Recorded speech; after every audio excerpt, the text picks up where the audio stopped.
Hi everyone and welcome to Action for the Patient. I'm Christian, a Sony M1 camera shooter, and I'm here today in the beautiful island of Tenerife in Canary Island to talk to you about how to shoot or how to improve your shooting in a zoo. So I was in this zoo of Loro Parque on the island of Tenerife, and I have had some issues while shooting through a fence, or while shooting through a glass, or while shooting the show of the orcus or the dolphin. So we will get through this and I will explain you how to avoid the traps.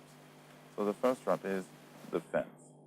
Most of the time when you have a fence, well, you can have what you can have. You can have birds inside. So there might be two major problems here. The first one obviously is the fence itself, but the second one is less obvious, is the light. Because it can happen that there is no light as much as you would like it. So in the first example of the image that you are seeing now, you see that the image is totally blurred and there is not so much light because I didn't want to bump my ISO. I am not someone who likes to bump so much my ISO. And secondly, it was blurred because my shutter speed was too slow. So, but I have succeeded to pass the problem of the fence. So what you have to do in this type of case, the first thing, to avoid the fence. To eliminate the fence, you have to go to the tele end of your lens. So I have a zoom lens, that is the 28-75, so I've gone directly to the 75. If I had a 70-300, I would go between 150 and 300 millimeters. Now,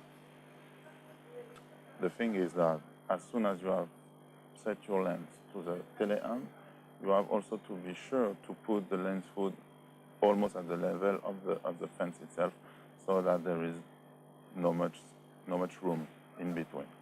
That way you will eliminate the first curtain of the fence.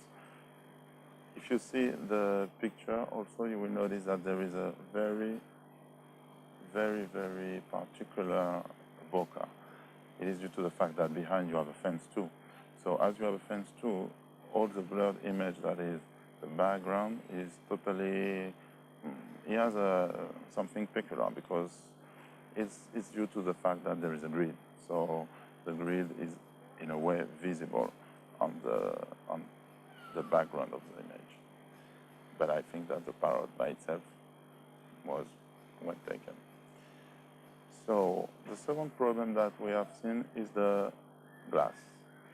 When you have an animal to shoot through a glass, you have to take into account that you are in a zoo, it's a public place, there is a lot of people, there might be a lot of people.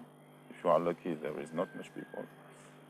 And so that is something you have to take into account because it will affect the quality of the image. So the first thing, you try to find a spot where there is less people possible because you don't want anybody to be in the reflection of your image, in the reflection of the glass in your image, you know. As you can see in the example, you have a perfect example of what happens when there is a reflection. For example, yeah, you will see in this picture. And that is the first thing. The second thing is that when you have to shoot, you don't want to have your proper image in the reflection neither. So instead of shooting perpendicular, you will try to find an angle so that way there would be no reflection at all on the glass. And you can be sure that there will be only the glass. So now it's taking into account that it's a glass, it's a public place, it can be dirty. So yes, this you cannot do nothing about that. But the better you try to take all the characteristics in the beginning, and the better for the final result of your image. Finally, imagine that there is aquatic show in your zoo and you want to shoot, for example, the orcus or the dolphins. That might be very tricky because most of the time this type of exercise, you have your animals that are underwater and out of the blue they are jumping anywhere in the swimming pool, and the swimming pool is huge. I'm telling you, is huge for this type of whales.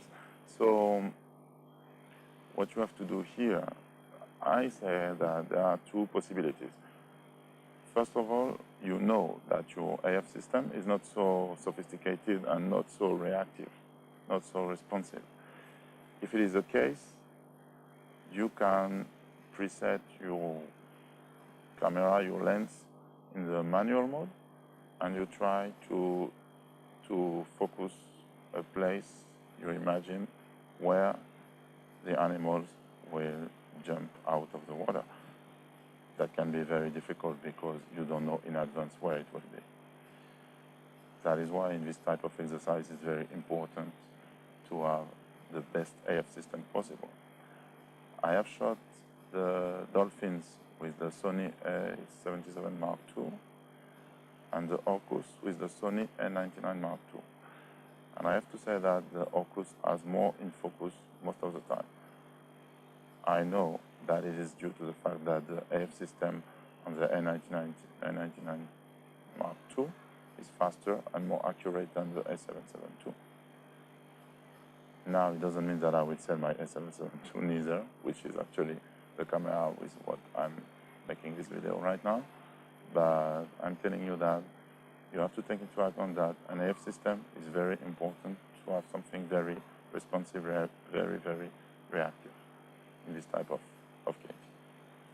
So that's it, guys. Here is the tips. That is only 3 for the moment. And I'm telling you that we will have more videos on Canary Island, I think, because I like this place. So thank you for watching. If you like it, thumbs up. And if you want, you can subscribe my channel. And see you in the next episode.